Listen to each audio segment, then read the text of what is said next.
Okay, so yes, I did say there would be no more major routing improvements to this run a while ago, many times this year. I was wrong. I'm pretty confident this will be the last one. But, so, first I want to actually explain what this new route is, because when I say there's not going to be any overarching major improvements to the route, it's you're not going to change the seed, you're not going to change the fact that you're using Cyndaquil and then you're picking Raikou and then Raikou steamrolling the game. So it's like, so where is the big routing improvement that I've been spending months on before I've been able to actually do runs again? And so it kind of starts with a very basic, obvious question that was asked even when I made, I guess, the first general route for this seed like 5 years ago. And that was on this route, in the, I guess, what is called the current route, you use a Repel. And so the question is, can you skip using a Repel on this route? And so I guess to explain why that's a really difficult question, I should explain how encounters work. So the way an encounter generation works is it needs to pass 2 checks, and if it passes both of those checks, you get an encounter.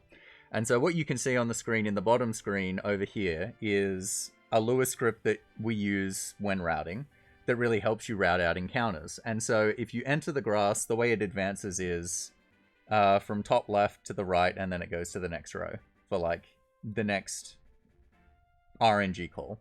The red squares will be an encounter. The blank squares or the black squares will advance the RNG by 1 as it does the check, and the grey ones will advance it by 2. But so this position in the top left is the current RNG, and then the next one is what the next check will be. So if I enter the grass here... Oh, I have a Repel on. Sorry. If I didn't have a Repel on, I would get an encounter. And so it slightly changes when you start running as well. But, so when you're routing out encounters, basically every time you would enter the grass, what you want to happen is, for every time a red tile shows up, you want the RNG to be advancing in some other way. And so the most common way is you have an NPC who's moving around advance the RNG so that when a grass or an encounter check is happening, it could be in a cave or whatever, would happen, the NPC advances over that check, and so it never actually checks for an encounter on what would be what would actually generate an encounter. So now if I enter the grass, I will get an encounter. And so I'll just cheat and like advance it a bit more. And so in this part, in this like section, I would not be getting encounters because there's no red squares until this one. And now I'll get an encounter. And so the reason it's very hard to skip not using a Repel at this section is, as you can see, this is what the RNG actually is when you enter this section on the current route. You've got all of those red squares right in front of you. And in this section, there are no NPCs advancing the RNG.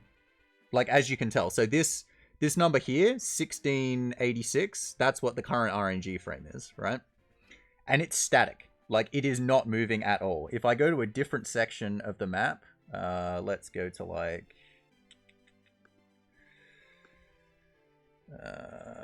let's say here.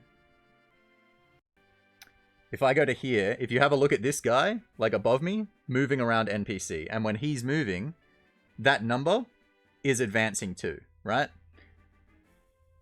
And so if I wanted to not get one of those red squares, I would just wait for him to move past it, and then I could run and not get encounters. And so that's kind of what the whole encounter path is. But anyway, so if you go back to here, if I use a Repel, I'll show you how long you have to go through grass before an NPC is actually loaded. So there's still no NPCs, there's still no NPCs, there's still no NPCs, there's still no NPCs, there's still no NPCs, and then there's all of this grass, there's still no NPCs, the Repel runs out, there's still no NPCs. That guy in the bottom right here, he doesn't count because he's moving in a set pattern, so he doesn't actually have to call the RNG. I can actually show you exactly where this is going to show the load line. Once I cross this load line here, now an NPC will be loaded onto the screen, and you can see at the bottom, now it started moving without me moving, right? because it's loaded this guy who's moving around. So it is a lot of grass that you have to get through. And so effectively it's like, well, maybe you could skip the Repel. Is it easy? And so you kind of look at how far forward or back would you have to go to be able to skip this Repel. Because that's so much grass, you would have to enter at a section where, you know, you can't get an encounter through all of that grass. Because the other things you could do to advance the RNG is you could use the step counter, right? And so this would be the best thing to do.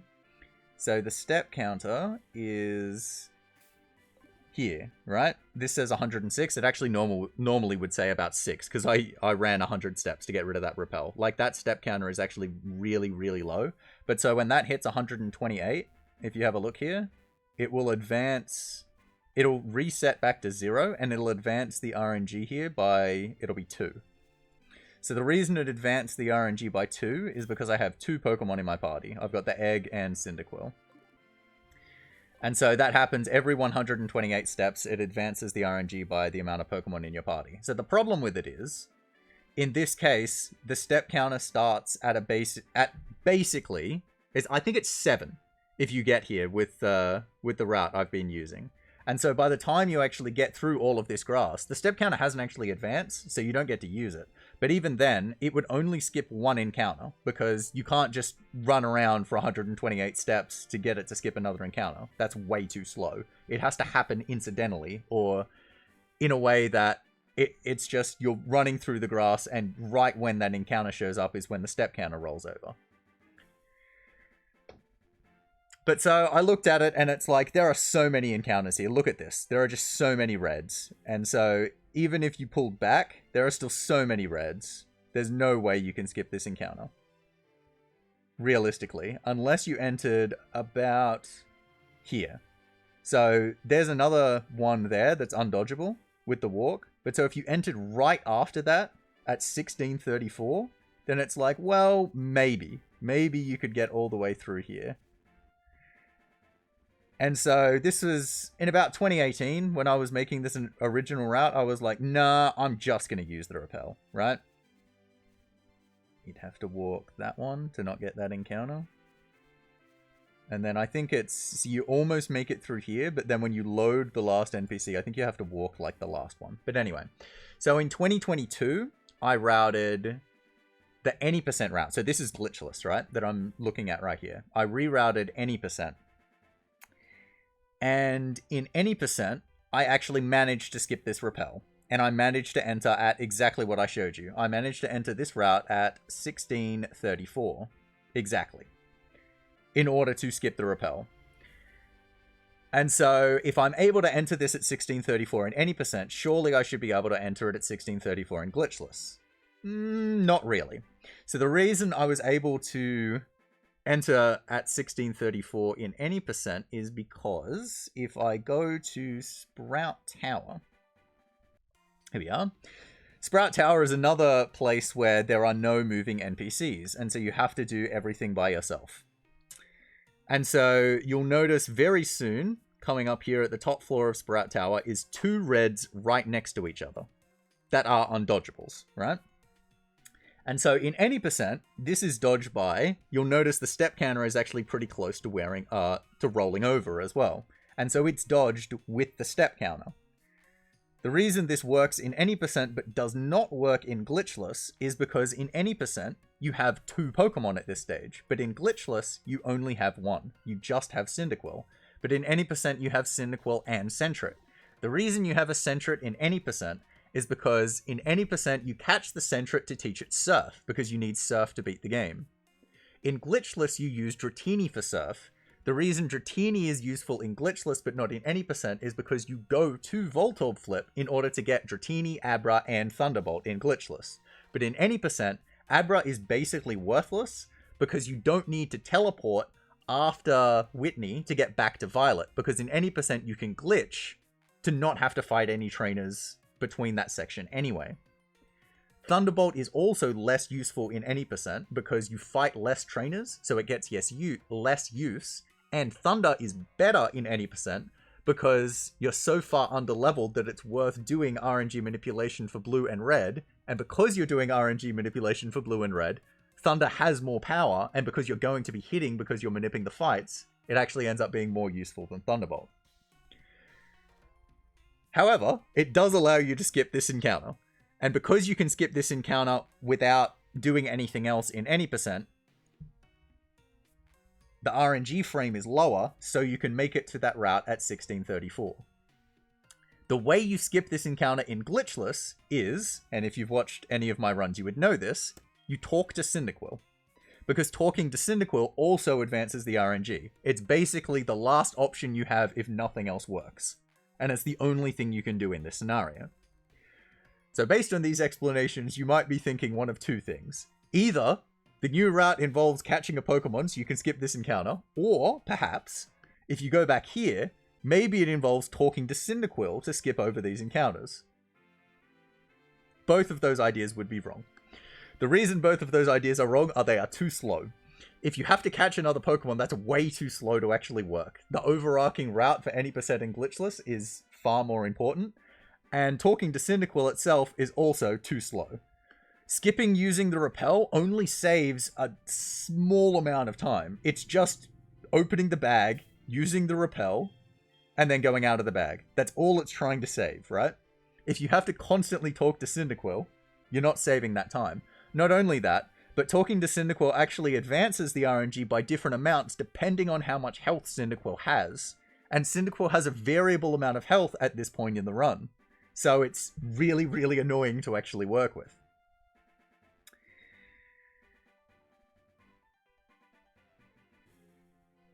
So, what is the new route? Well, the new route does involve skipping this Repel.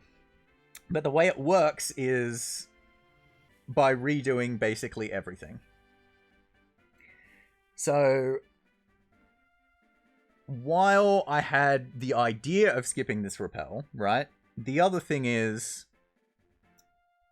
even if you manage to get here much earlier, right?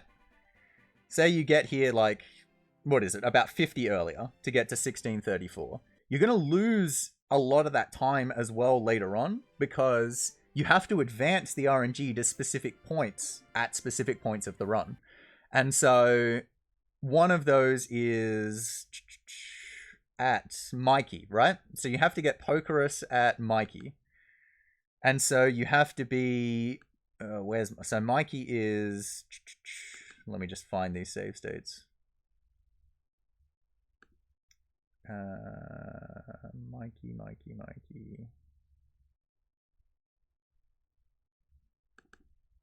Mikey is here. So this is the first trainer fight you do after the rival fight. The reason you have to be exactly 1023 when you start this fight is because that's how you get Pokerus onto Cyndaquil. And you can't get Pokerus on any other fight because it has to be a 1023 entry into a trainer fight. And you can't make it all the way to Sprout Tower at 1023. And you can't have it be 1023 at Rival 1. That's just way too high. So it's a static amount that you have to be at Mikey. And that's why that encounter in Sprout Tower is undodgeable as well. You can't enter Sprout Tower at 100 less because you have to be at Mikey at exactly the same time. Or, well, exactly the same RNG frame. But so other static points are, well, the main one, there's one at Raikou, but, there's one at Dratini. The main one is Raikou, right?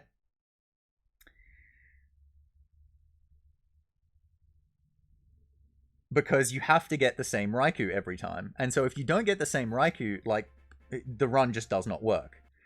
So over here at Raikou, what would happen is, if you enter this part of the run, 60 earlier, Elm's calling me, I'm going to have to just get rid of this, right?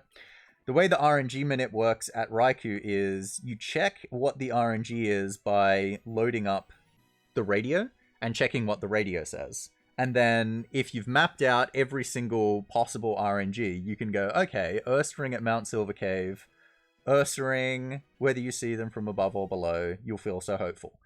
And so you can then identify based on that, okay, now I know what the RNG is, right? Because you'll get almost always a completely different result on that pattern based on what the RNG is when you load up the radio. And then you advance the RNG by using the radio, by flipping between these channels quite a few times, in order to advance it to the RNG that you want to release Raikou. So if you end up getting here a bit earlier, you're going to have to keep flipping this radio more and more and more, because you have to keep advancing the RNG more times in order to get the Raikou that you want. And so you end up actually eating away into the time save that you would get from using the Repel. Now, not all of it, but quite a bit. And I know as well from routing any percent from last year that if you get past this point without getting an encounter, by the time you get to Union Cave is crap. Because you're getting to, like, if you're getting through this section, then obviously you're getting to Union Cave at about the same RNG frame as well. Like, fairly consistently. Because Union Cave is right there. And, like, you see all of those reds that I'm, like, just getting through this grass. Like, I'm just avoiding getting any of those reds. These ones that I'm trying to avoid, right? They're now going to be at the start of Union Cave instead. And so mapping through Union Cave is awful, and you have to do so many walk tiles and it's garbage. And so I'm like, well, this probably isn't worth it. Even if I could skip this encounter, it's going to make the run... skip using this Repel, it's going to make the run way worse. I'm actually going to eat into a lot of this time save. It might save like half a second and make the run way, way worse. So before kind of thinking about whether it's possible, you have to think about whether it's worth it. And for a long time, I was like, no, this isn't worth it. But then I had the idea that was like, what if, just theoretically, what if, instead of getting to the Raikou like 50 earlier and having to advance the RNG quite a bit, what if theoretically there was a Raikou earlier than I thought I could ever get to the Raikou that was actually better than the Raikou I've been using? And so I had a look, and this was maybe a year ago. I had a look, and lo and behold, there is another Raikou that technically could fit the bill. So the Raikou we have been using is this one, 3390, right? It's a modest Raikou, and you can see its IVs here. 17 HP, 23 attack, 17 defense, 27 special attack, 20 sped F, and 28 speed. But at 3104, way before that Raikou, is another one that's mild, that has better IVs in everything except speed. Now, it just so happens 24 speed is exactly enough to outspeed everything in the game. It beats Red's Pikachu by 1.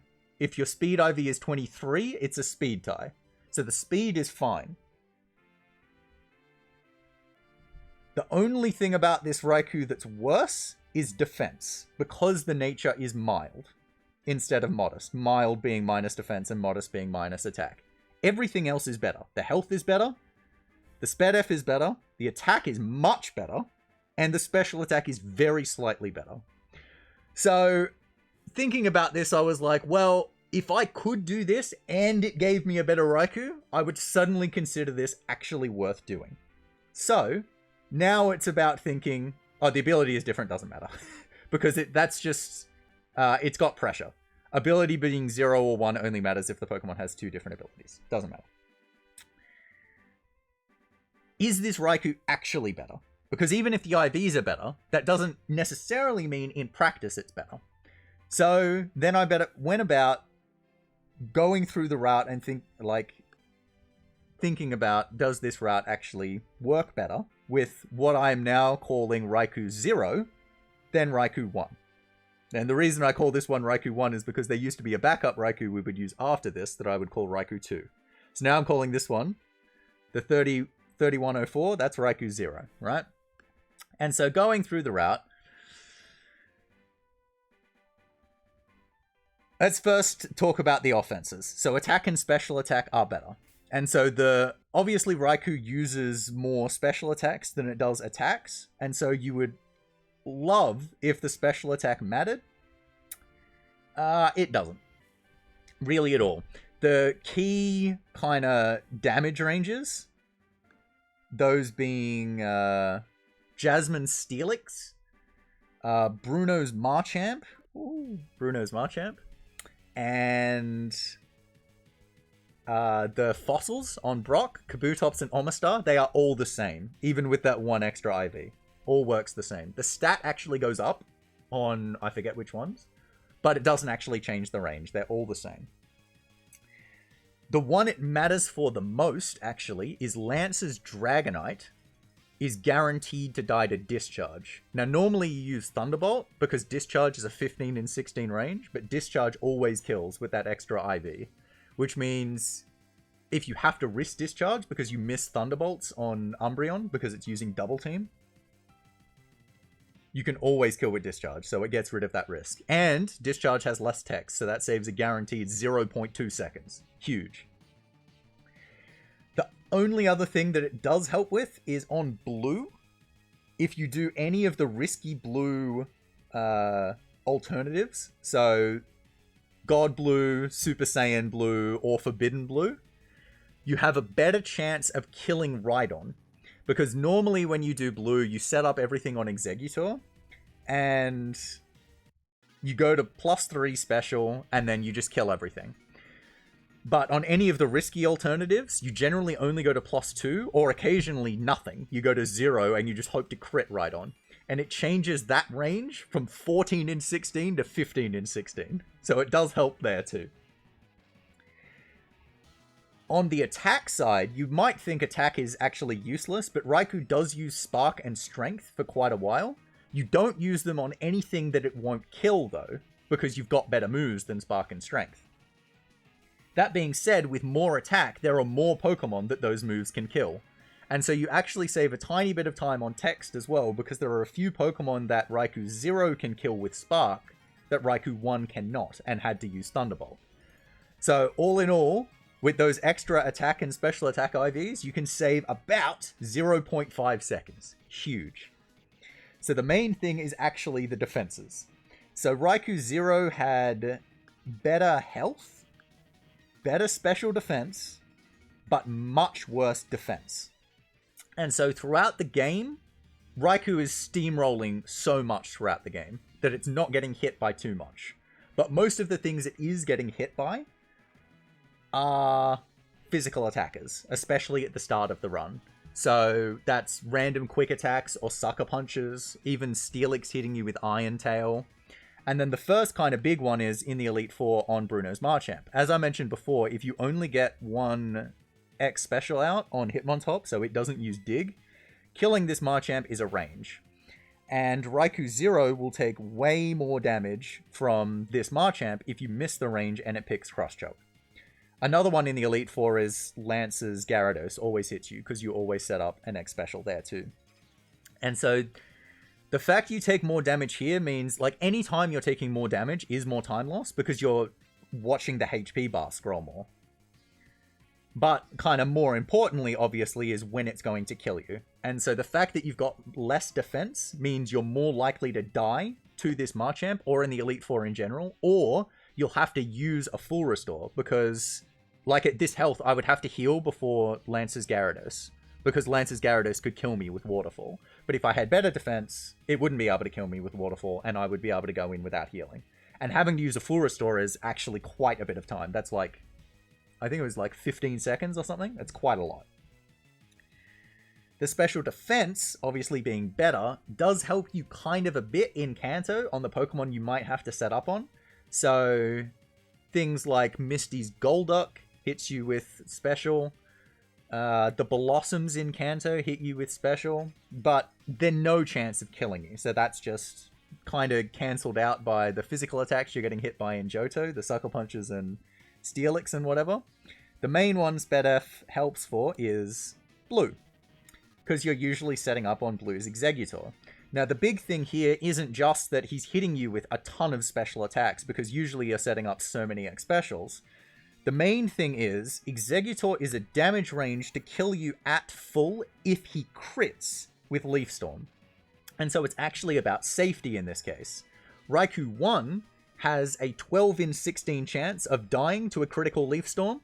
Raikou Zero has a 7 in 16 chance of dying to a crit Leaf Storm from full. Now, that's a pretty decent difference. However, it's like getting crit from full with Leaf Storm isn't something that's going to happen every single fight. So while it does provide a little bit of safety, it's kind of similar to the amount of safety that's being provided by having the extra defense in the Elite Four. It's just a little bit here or there. The big fight for both defense and special defense, unsurprisingly, is red. So the way a standard red fight goes is you enter at about this amount of health. You've taken a little bit of damage from blue on the last heal, and then when you get to red, you use an X special. Pikachu hits you with Volt Tackle. He hits you into range where he's now guaranteed to pick Quick Attack. You use a full restore as he uses Quick Attack. Then you kill Pikachu. Snorlax comes out, and then Snorlax has both Crunch and Blizzard. Crunch doing physical damage and Blizzard doing special damage. You do not want to be him using Crunch because it does more damage, it can't miss, and it can drop your defense. So you use an X defend, he'll use Crunch that turn because he's determining what move to pick at the start of the turn. But now that your defense has been boosted, he now prefers using Blizzard because it's going to do more damage. Then you use the X special, and then when he's hitting you with Blizzards, you hope they miss. If they don't, you then use a full restore. And now at +2, you can kill Snorlax with 2 hits as he's hitting you with special moves. On the heal turn, because like any of his moves can kill you, he can pick any of his moves. So in that case, he picks Shadow Ball. But he could pick Blizzard or Crunch there as well. But then at +2, you then kill the Lapras. You need to be at +3 before Venusaur shows up, because you need +3 to be able to 2-hit the Venusaur. You get the third X special out on Blastoise.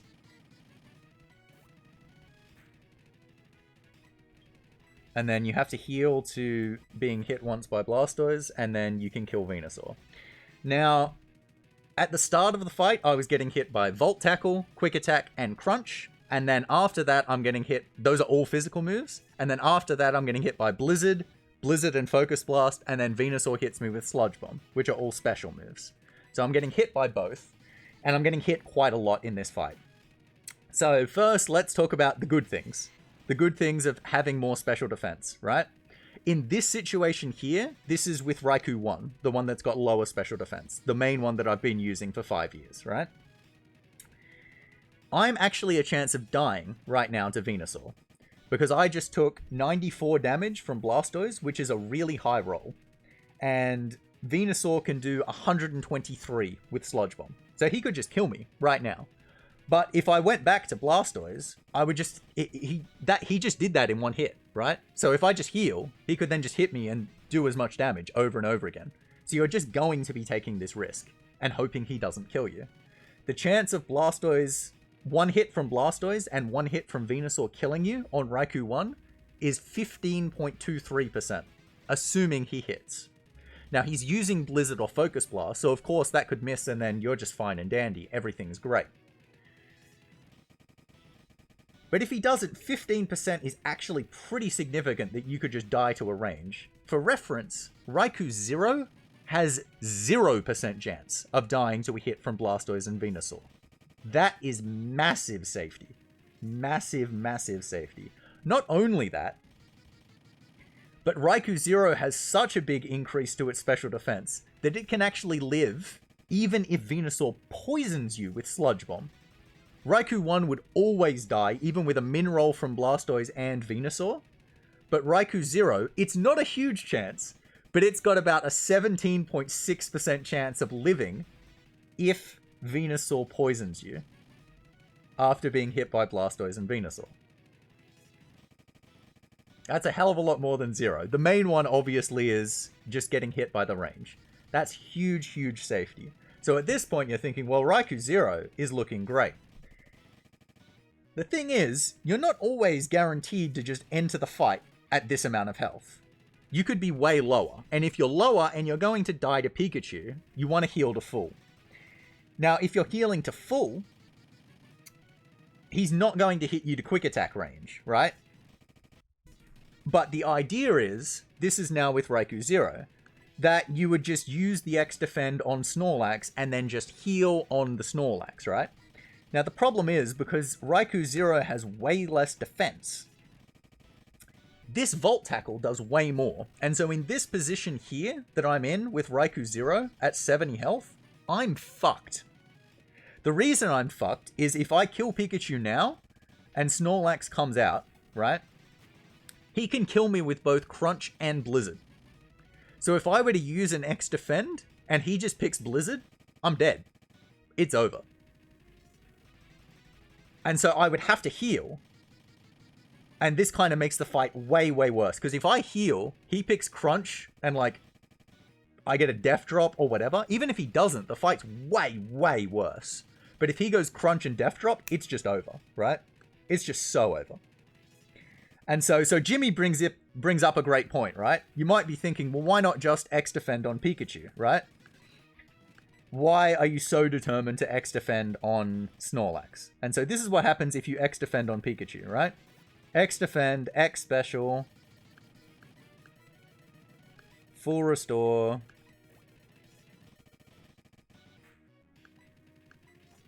You kill Pikachu. Problem is, Venusaur shows up. And this ruins everything, because you cannot set up on Venusaur, because it does over half your damage, or over half your health with Sludge Bomb. So you can't set up on it. If you then try and heal, it's just going to keep spamming and you're just screwed. Not only that, even if you could set up on Venusaur, you need to be at +3 to 2-hit Venusaur, remember. And if you're at +3 when Snorlax shows up, you actually do too much damage to Snorlax. Because you're doing like 75% at that stage, and then Red's just going to spam full restores on Snorlax. So this straight up does not work, right? And so I was thinking about this, and I was just like, look, this scenario that I could get put in with Raikou Zero, taking more damage from Pikachu here, actually really, really sucks. If I could guarantee entering at this kind of mid-health, that Sped F boost for Blastoise and Venusaur is great. It is great. But I just can't cop being in crappy scenarios where I just lose turn 2 without getting crit, without anything else happening. I'm going to say maybe this is about the same as Raikou 1. It's definitely not better. And I needed this Raikou to be better for me to consider going through the effort of making this wrap. And so this is where I was at throughout this year. I'd been thinking about this on and off throughout this whole year while I'd been grinding this category. And so enter about 2 months ago. In June, I was in the meditation chamber, also known as a shower. And then I had the thought, Raikou Zero has less defense than Raikou 1. It's got less defense. Let's put Raikou Zero in the position of using this X Defend on Red. Just in case. Just in case. Because it's got less defense that even with this X Defend, Red might actually still prefer Snorlax to Venusaur. And lo and behold, Snorlax showed up. And that changes everything. Because now I can commit to having high health, always do X Defend on Pikachu, and always get Snorlax second.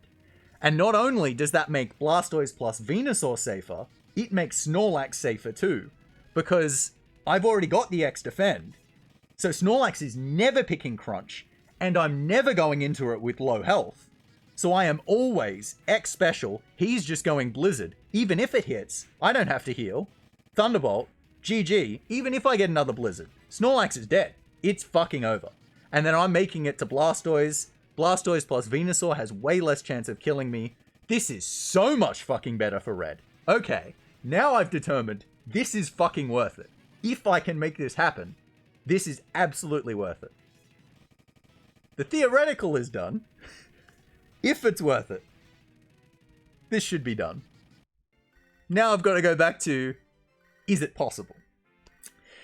So, the thing with making this possible, as I mentioned, is you've got to be, like, way, way earlier. And so the first kind of step is, okay, if I can get to this position at 1634, right? And I make it all the way through, can I then do the rest of the route, right? And given I had mapped out any percent, you might think, well, it's definitely doable, right? And just copy what you did from any percent. But you can't do that.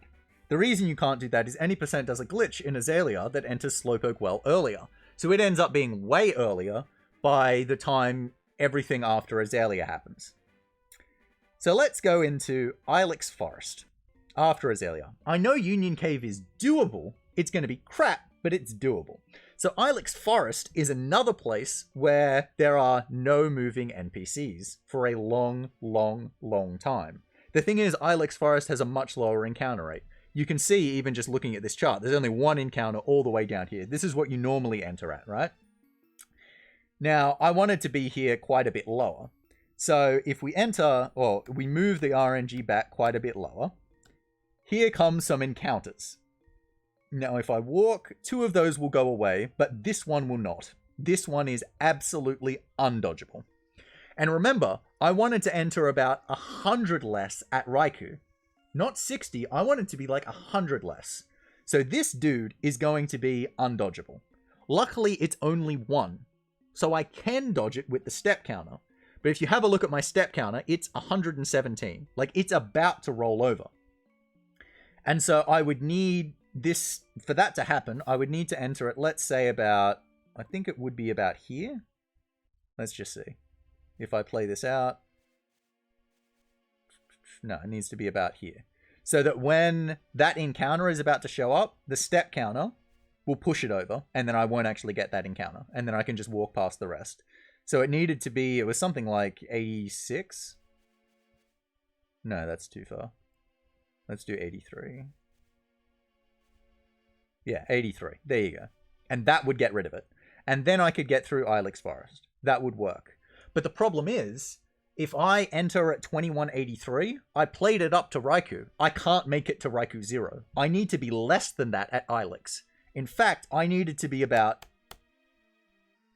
here. I needed to be about 2150. Not only that, there was another undodgeable after the second Farfetch'd. I forget which one. It would be that one? This one. That would show up after the second Farfetch'd. This one that's like 2 away. That would become an undodgeable between cut and getting to the load line that I couldn't dodge. So I actually needed to get here about 30 earlier. But if I'm going to get here about 30 earlier, right, the step counter is going to roll over way before I get to this encounter. The step counter is going to roll over like here. And I need it to roll over more like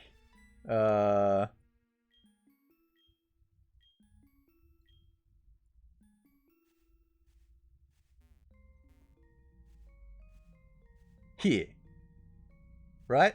This is where I need it to roll over. So somehow I need to save 22 steps before getting to Ilex. Or I could take an extra 106 steps. But if I have to take another 106 steps, suddenly this isn't worth it. So can I save 22 steps? Yes or no? So now it's about going all the way back through the entire encounter manip that I've made and start saving some steps. Now, where can I start saving some steps? All the way back at the start of the game.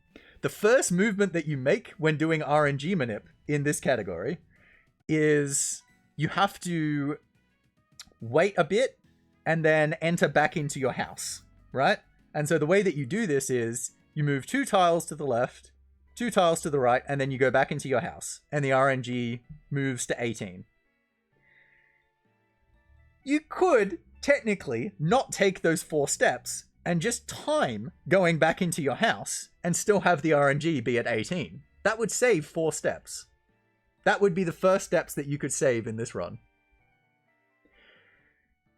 There are plenty of other steps that you could save, but if I need to save 22, I need to save absolutely everything. And if I'm saving steps this early, that's going to change the entire route, because then the step counter is going to be rolling over at different points throughout different parts of the route. So now I have to redo the entirety of the route. So anyway, I did that. Went from this point with 4 less, and then spent as much time as I could going through like Route 29 and whatever else, trying to save steps. And I got to Ilex, saving every single step I could, and it wasn't enough. I didn't take a single extra step in the run, and it wasn't enough. I couldn't make it. Could not make it work. Till I had a thought. What if I approached something a little bit differently? Enter the Apricorn house. Now, normally, you enter this Apricorn house, you talk to the guy, and you get the Apricorn box. The reason you do this is because it's faster. However, you can just let the guy come out of the house and talk to you. If you do this, you take less steps because you're not entering his house. He's coming out to you. This saves enough steps that it actually makes the route possible. You can certainly save enough steps now by doing this. Now, the most amusing thing about doing this was I still had to determine whether it was worth it. I had to determine how much taking this cutscene in this way actually costs, right? And so I went through and I routed it.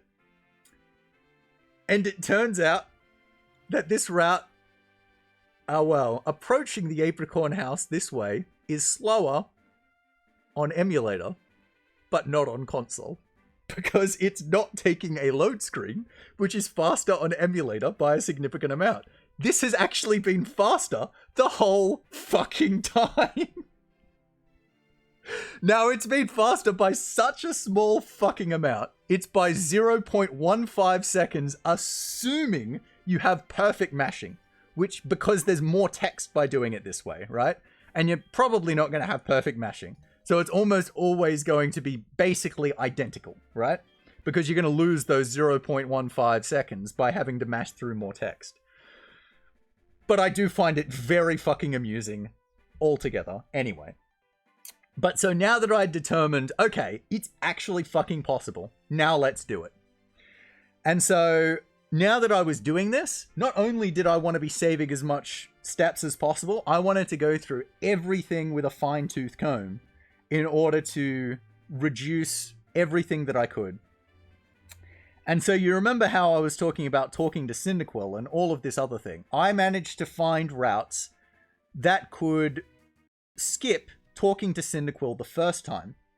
So in the normal route, you would talk to Cyndaquil 3 times in the run. You would talk to him in Sprout Tower. That's non-negotiable. You have to do that.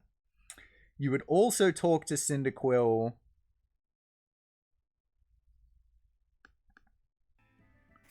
on Route 29 as soon as you got to Route 29, and on Route 29 when you got there the second time. So what you would do is, after Elm comes out and there's a little cutscene, you would turn around and talk to Cyndaquil. And then you would do this again after you come back to New Bark Town, fight the rival, come here, and just before catching Tutoro, you would talk to Cyndaquil again. So I found a route that could skip talking to Cyndaquil the first time, and I wanted to find a route that could skip talking to Cyndaquil the second time as well. And so this proved insanely challenging, but I wanted to do it as much as I could because I did not ever want to go back to doing this route ever again. And so then I got to this point here. The only way I could do it is because talking to Cyndaquil advances the RNG, right? And remember, I need to make it to Mikey before 10:23. So by not talking to Cyndaquil, I need to advance the RNG more and more and more. And so the only way I could make it work is, I guess I should explain opposite directions as well. So let's just get an encounter to get rid of those. So opposite directions over here, you see that number currently says 0. So opposite directions are if you face the opposite direction in a grass compared to the last direction you were facing when doing an encounter check, it actually advances the chance of getting an encounter. So, oh no, it's glitched out.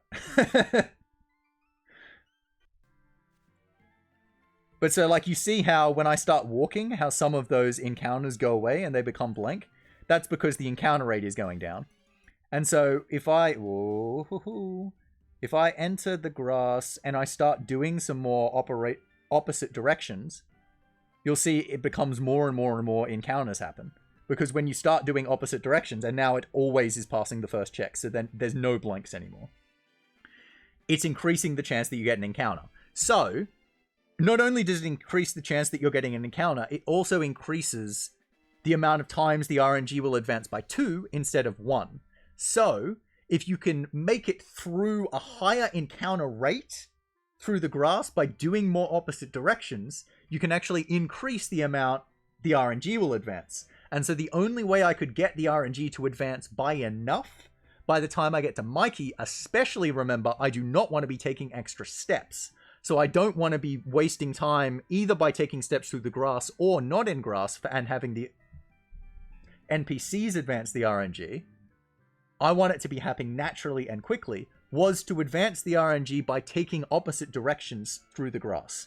And you can do that in Route 29, getting it to +2, because it doesn't just apply to on that like sequence, it applies to the last time that you've gone through any grass whatsoever. So the last encounter check that you do is on Route 29 going back to the lab. You're running to the right. You're running right through this grass here towards the lab. And then you come back and then you start running left after the tutorial. So that advances it to 1. Advancing the opposite direction to 1 doesn't do anything though. It needs to get to at least 2 before it starts advancing. But you can do that on the route as well, because it doesn't count, as I'm saying, it doesn't count tiles that aren't encounter checks. So you can exit this grass by facing left or by facing down. And so if you do it going down, and so it would be this last one, by the time you get to this middle patch, you're facing up when you enter this grass. And so that would be an opposite direction count 2. So you can make the opposite direction count be 2 for the last part of this section. The problem is, as I mentioned, it increases the encounter rate. So if you have a look at what you have to deal with by the time you get to the last patch, this is bring that one back. This is what you're dealing with. Look at all of those reds. It is an absolute bloody nightmare to make it through this. And not only that, even if you make it through it, you still have to go to such a point that you can actually make it to Mikey. You've got basically no flexibility because the amount of steps that you can take is so low. But anyway, I found a few different paths that you could make it through this route. One of them involved exiting the grass below and then exiting back up to advance it to a third opposite direction count and then moving to the left.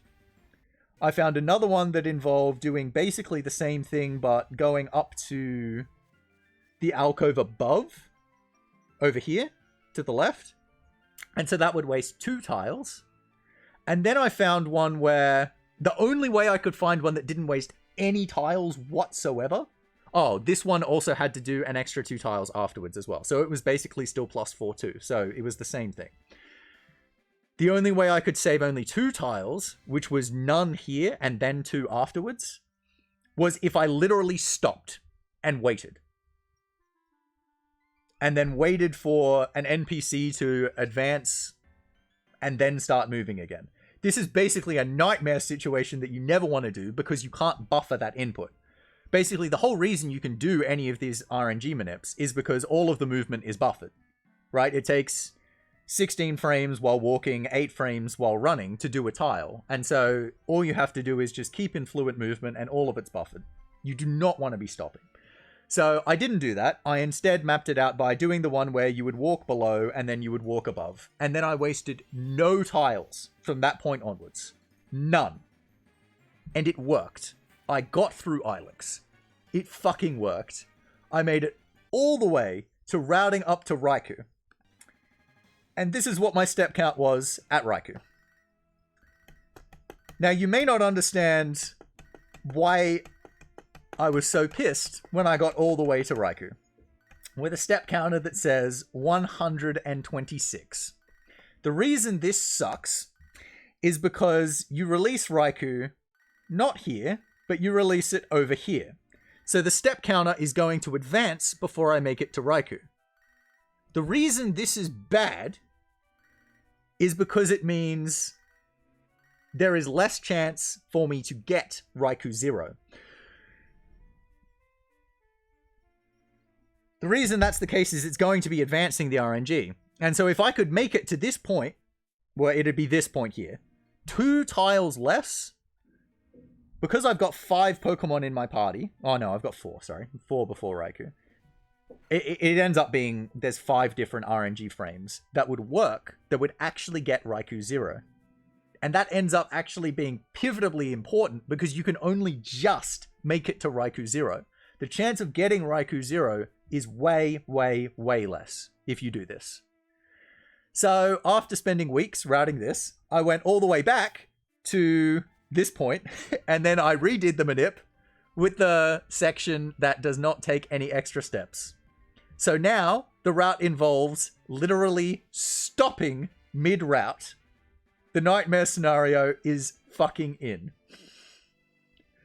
It is the only way to make it in the step counter that I want. And so then I did that. That took as long as it took. And it was an absolute pain in the ass. And I'm still not actually happy with all of the movement, but I've routed it in such a way that, because there's so many walk tiles is why I hate it, but I've routed it in such a way that I know the step counter won't change, so I can redo individual sections if I can to find less walk tiles and run as much as I can. But anyway, then I made it to the bottom floor, and I had the step counter at 124, so it will be 127 when I release Raikou. Fantastic, right? Right? Well, see, here's the thing. As I mentioned, you're not always going to be getting Raikou Zero. You need to be able to pivot to Raikou 1 as well.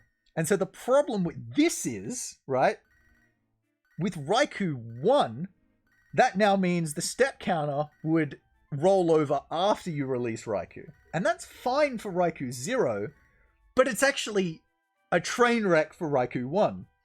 And so to explain why that's a train wreck for Raikou 1, I kind of have to explain location manip. So the location of the Raikou is determined as soon as you release Raikou. And so this is Raikou 1. It's at, well, and so here you can see it says Raikou location 45. So that means, we'll just get this phone call, piss off. That means Raikou is over here, right? And so I want Raikou to be down here. And so for location manip for Raikou 1, I need to, well, the way that it works is Raikou changes position every time you change maps. So when I go to this part here on Route 37, he changes, he moves. And so here he's moved from here to here. And so unless Raikou jumps, which is a 1 in 16 chance, Raikou always moves to, an adjacent route. So from this position, he can only move here and here. Because he doesn't go to cities, he moves to routes. And so the only one that's adjacent to here is either this route or this route. And remember, I want him here when I'm on Route 37. And so I can't get him there in one switch. It needs to be at least 3. So I want to get to Route 37, then I want to go back to Ecruteak, and then back to Route 37. And then I want him on Route 37. To do that, Raikou needs to go to the left, then not to Route 37, but he needs to go to 42, then to 38, then to 37. He could also go to 44, then to 42, then to 37. But the way it works is he goes 42, 38, 37. And so if I pull this one back up, this actually might be a pain in the ass, because now Elm's going to call me. Get rid of that. If I exit at 34, 38, it will advance to 64. That's the one I want. Oh, I should bring up the Raikou position. There it is. This should be it. Yep. So then he goes to 44. So that's the one that I want. That's the one to the left. And then you wait for it to go to 68. And then you double advance. And now Raikou is, if I just like go down, Raikou's on this route. 41 is where you want him to be. There's Raikou. Hallelujah, right? But so basically, having routed this out, I know for a fact that if you don't get the 58, there is basically nothing that works for like dozens of RNG frames to get this in a timely manner. In fact, I actually had to, when I was doing this new location manip, I had to reroute everything on a Sunday so that this NPC, this is Sunny of Sunday, is on this route to get this whole sequence to work. Because if he's not there, the RNG doesn't advance by the same amounts. And this was originally routed on a non-Sunday day. But in order to get this fast location manip on the bike to work, it had to be on Sunday, and it had to be on this exact frame to get Raikou to show up in a timely manner. Now, to get to Route 37 at 34:38, you have to exit Burnt Tower at 34:28. If you do it at any higher, you cannot make it in time. So if I just quickly advance to what would be releasing for Raikou 1, that would be here. If I have the step counter advance after releasing Raikou 1, even if I don't run any of these tiles, even if I walk all of the tiles to get the lowest possible RNG I possibly can when exiting Burnt Tower,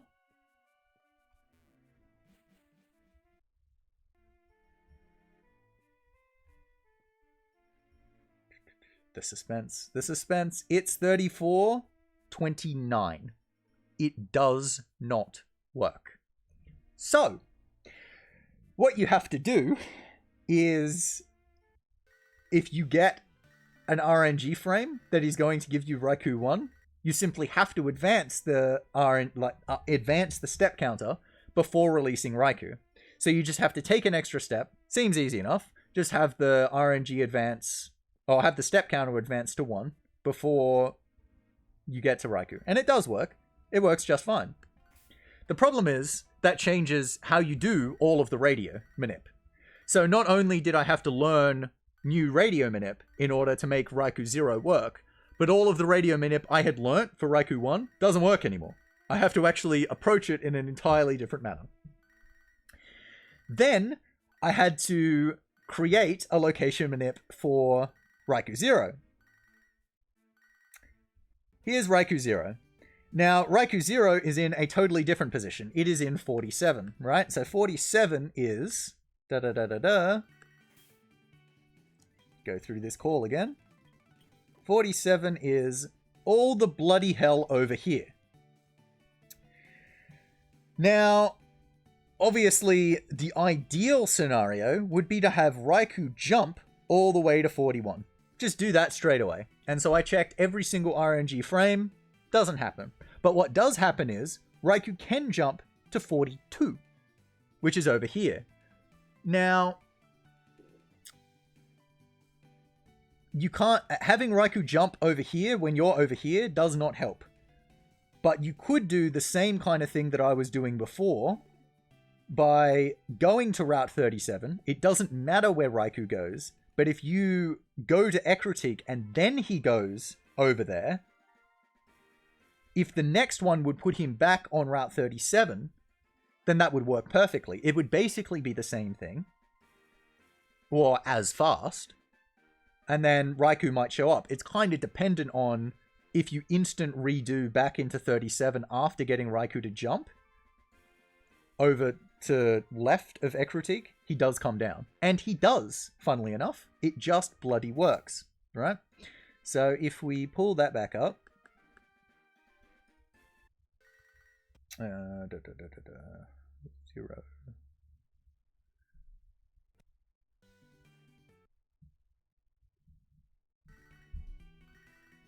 And on this one, you actually don't have to wait as much. Yeah, it's 94. So you need it to be 96 on the redo.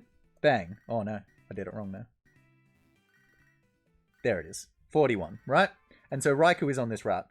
Now, the problem is, if you went back to if I didn't stop right there, there is one encounter here, and then the rest just aren't encounters for quite some time. So you don't actually get Raikou very quickly. And this encounter doesn't actually give you Raikou.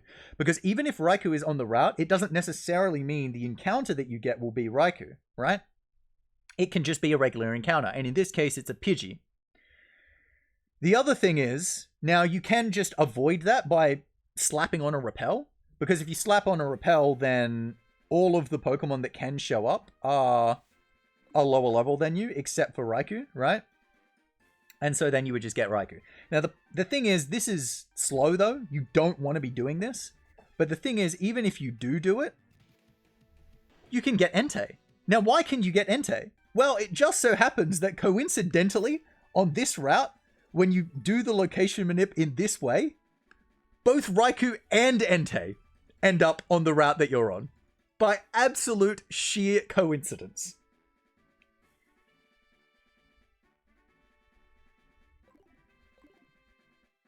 So even if you do the location manip, if you don't do the movement afterwards perfectly, you will not get Raikou.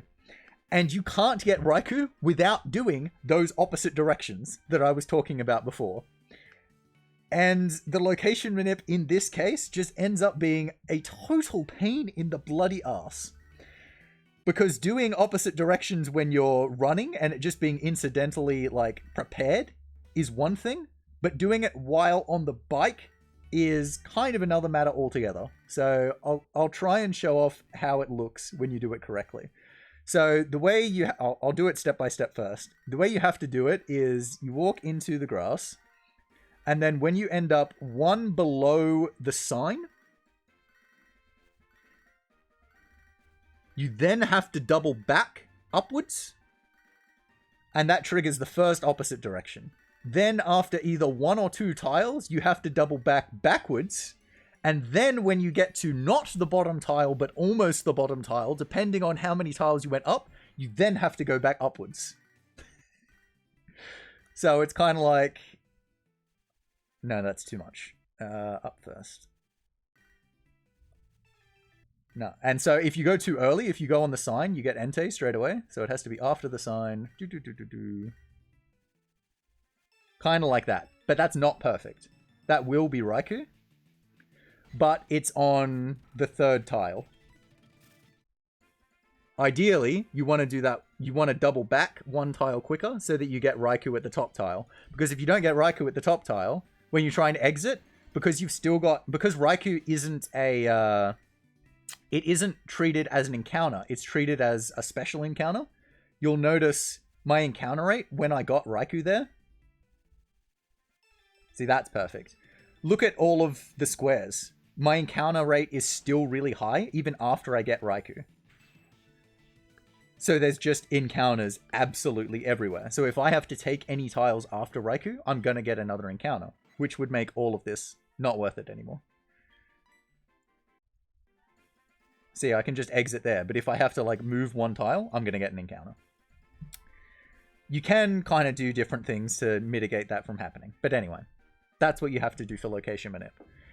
But so if I get an encounter, as I was saying, you see immediately blank starts showing up. And that's because the opposite direction goes back to 0.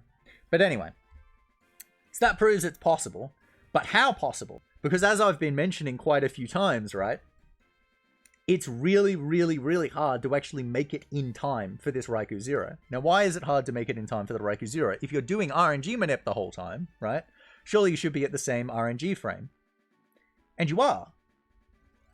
Until you get the bike. When you get the bike, you are not at the same RNG frame anymore, because instead of doing buffered movement everywhere, well, the bike is kind of buffered movement as well. The problem is putting on the bike is not buffered. That actually takes an input. And if you take even one frame too long for putting on the bike, for all of the sections onwards, you're going to be getting different results because you're in Goldenrod and then later you're in Violet, and RNG is moving so quickly and you're passing load lines. So you're loading different NPCs at different points and you're going to get different results. Now you're only going to get different results by a small amount, but that then leads into, after those sections, you get to Sudowoodo. Now, this is kind of the earliest you can get to Sudowoodo, is 2910. Now, Sudowoodo isn't actually treated as a special encounter. It's just treated as an encounter. And so what that means is it has what we end up calling, I guess, like a jump. It's an OSID jump. So what happens is when it's generating the encounter, it has to check, oh, what is it? It's like it's checking the RNG in order to confirm the nature. I think it needs to check it twice. But basically, when I generate this encounter, if you have a look at the RNG at 2910, when Sudowoodo actually gets, and I'll make a save state here. When it gets encountered, it's going to jump the RNG by quite a bit. And so it jumped it by 48 there. The thing is, the amount it jumps by is actually really, really volatile. It's static on if you do it at 2910, it's always going to jump by 49. But if I advance it by a bit more, see to 2911, it jumped all the way to 83. That was a 72 jump, right? And so by the time you get past Sudowoodo, you cannot have the RNG be over 2950 or you will not get Raikou Zero. You need it to be a really, really small jump. Yeah, re-roll until it gets a nature that agrees with the ID. Something like that. Anyway. So you need to get to Sudowoodo at a really specific amount in order to get Raikou Zero. Now, having checked this myself, I know there's only a few Sudowoodos that actually work with getting a small enough jump. That's one of them. And that's the first one. That can actually get Raikou Zero. And so, basically, to have any sort of chance of getting Raikou Zero, I need to be controlling the RNG when I get to Sudowoodo. And that means controlling the RNG on the bike. Enter nightmare scenario number 46 of this route. Controlling the RNG on the bike is fucking awful. So not only is Goldenrod an absolute nightmare, because you have to... I mean, controlling the bike itself isn't without its difficulties. It's not impossible, but losing tiles on the bike or not just entering at the right stage is pretty difficult. Oh, I should mention as well, right? I need to lose absolutely 0 tiles throughout this run in order to have the step counter where I need it to be to get Raikou Zero, right? So kind of marrying that back up later on, not as on the table as it was before. But now, not only that, remember those load lines I was talking about before that are relevant to...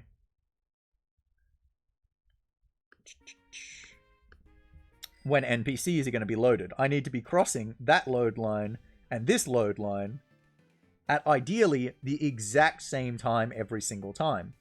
Now, that means doing a frame perfect input for opening the bag menu and putting on the bike.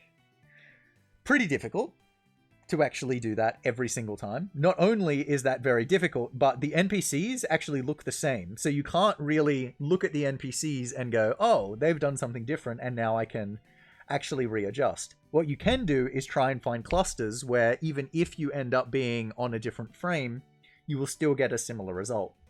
And so it turns out for Goldenrod, even though this place has the most NPCs of anywhere, you can get to Whitney's Gym, you can get to the Squirt Bottle at a pretty consistent RNG. There's like 2 different ones that you can get, which was something 02 and something 05. But anyway, the problem ends up being you need to put on the bike on the first 2 frames after the Squirt Bottle to get the right RNG when you get to the gate and you get Kenya and then you teleport away. If you don't, however, when you teleport away, you do have an NPC check when you teleport away to Violet. So when you teleport away here back to Violet, before you can actually put on the bike, because there's a really long spinning animation when you get to Violet, here. And during the spinning animation, you see that NPC to the left actually moves. And so you can determine there's like 3 different things you can be if you get here kind of reasonably, which was 2812, 2813, and 2814. And the NPC moves differently at 2813, but at 2812 and 2814, the NPC moves exactly the same, which is a bit of a problem. But anyway, the problem with Violet, though, is when you put on this bike and you start moving towards the mart, this load line here ends up being an absolute nightmare. It is a complete travesty. Basically, every single frame that you put on the bike and every single row that you go up here gives different results. Like, every single one gives a different result. So ideally, to get the right Sudowoodo, you take into account how fast you think you've put on the bike in Goldenrod in every single time you've put on the bike in Goldenrod. Then you look at the NPC in Violet, and then you adjust based on what the NPC has done, how fast you put on the bike in Violet, because on the one where the NPC moves right and then moves left, you actually do not want to put on the bike instantaneously. If you do, you cannot get Raikou Zero. Then you want to determine which of these rows you go up. It's usually 6, but sometimes it's 2. And then when you get into the mart, then you want to be checking what these NPCs do in the mart. Based on what they do, you then adjust when you go out of the mart, when you cross this load line before getting to the gate. Then, when you get to the gate, you look at this NPC, who's basically useless, and you look at this NPC to quickly adjust, because sometimes, in order to get the right Sudowoodo, you actually need to wait before interacting with Sudowoodo. And you need to wait by such a specific amount that the way that you do it, ideally, is you hold left and you look at the NPC. You look at you. You look at your player character, see how they're slightly bobbing backwards and forth. You kind of count the amount of movements they've done backwards and forth, and then time talking to the Sudowoodo at the exact RNG frame that you want to get a lower OSID jump in order to make it to Burnt Tower in time with a low enough RNG to get Raikou Zero. It's a nightmare, but it's fucking possible. And I've been putting in the work over the past 2 months to make this route doable, because I want a fucking route where I have less chance of dying to red. I want it. And Raikou Zero will die to red less. It's so fucking hard to get Raikou Zero, and even with this route mapped out, most runs are still not going to get Raikou Zero.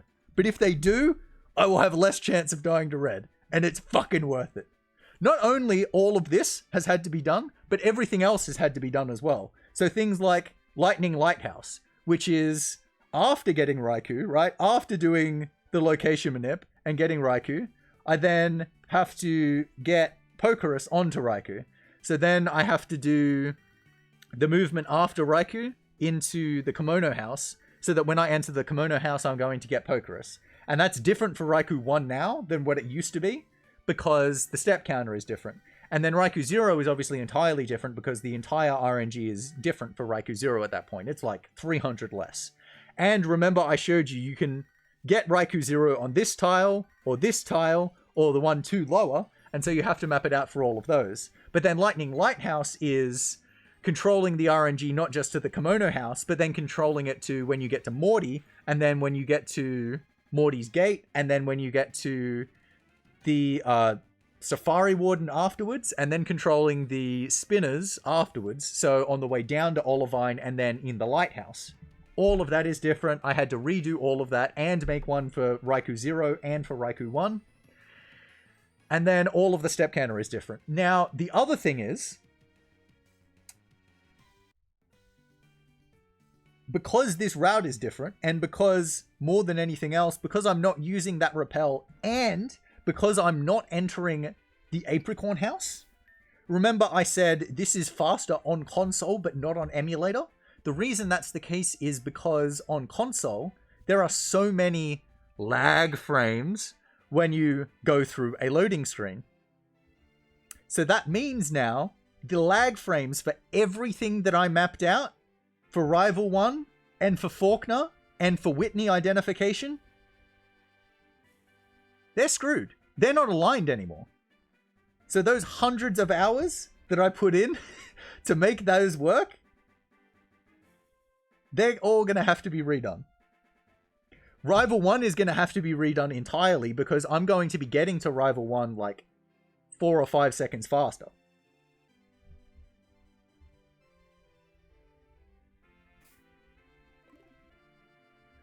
Faulkner isn't entirely translated because the seconds aren't, like, what was the upper 16, or the upper 8, isn't going to match the lower 16 anymore.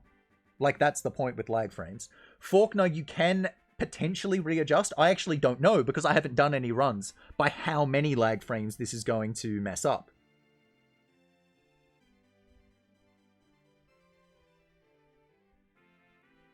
Seconds don't matter for getting tackle. They do matter for the actual identification for the fight, for things like burns and misses. Yeah, it won't matter for tackle, but it will matter for the actual identification of the fights. But yeah, I don't know by how many, like, by how much that's going to adjust.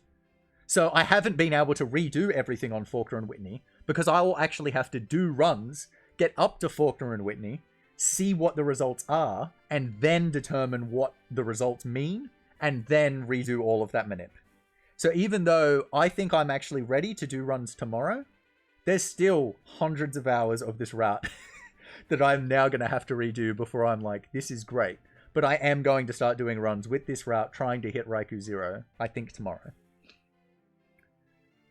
The thing with Whitney is, so Faulkner, you might be able to marry up because what you can do is instead of aiming to start the run at, say, a seconds that's right in the middle, so instead of trying to start it at, like, you know, 0.8.5 seconds, you could adjust that to, say, 0.8.8 seconds, so that less, like, there's 0.3 seconds less within the run that's actually counted towards the frame count.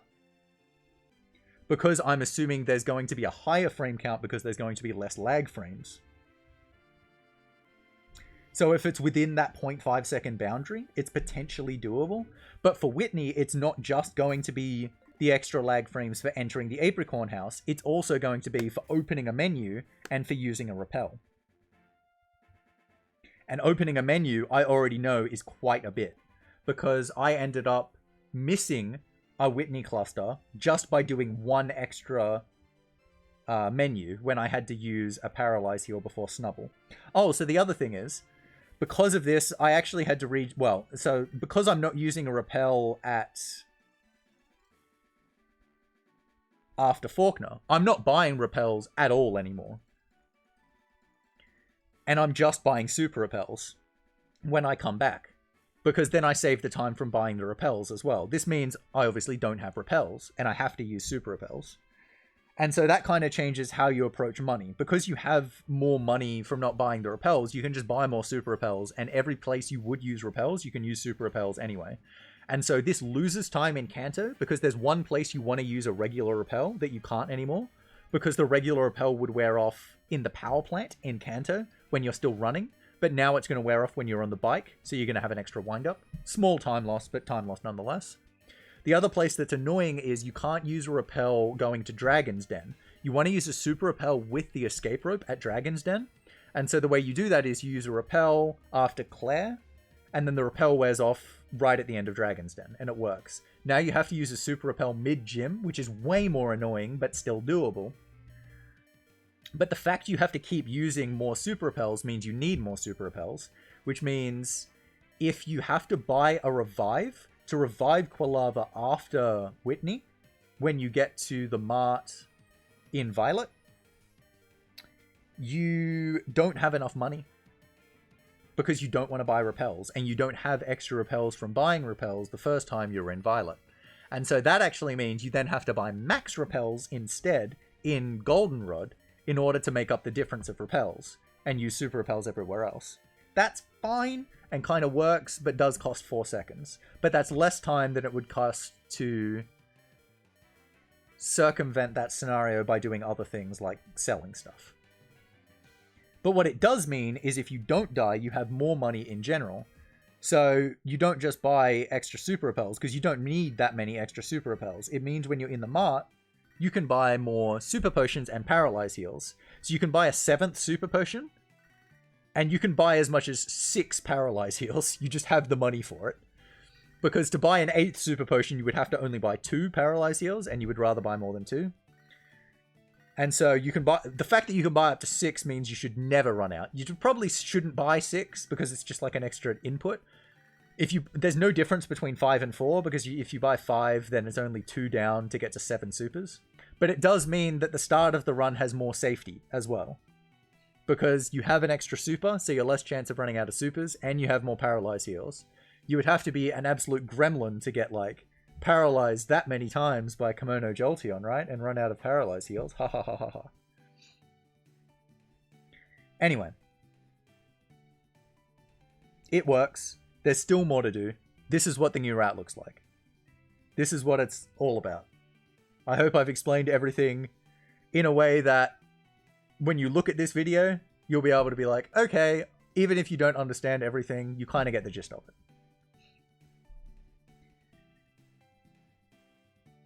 I hope you enjoyed this dumbass video, which took way longer than I thought this was going to be like 10 minutes. It was like an hour 20. Holy shit. But yeah, I'll be back doing runs. We're going back on this grind. We're going to get that sub 330. It's happening. Be ready.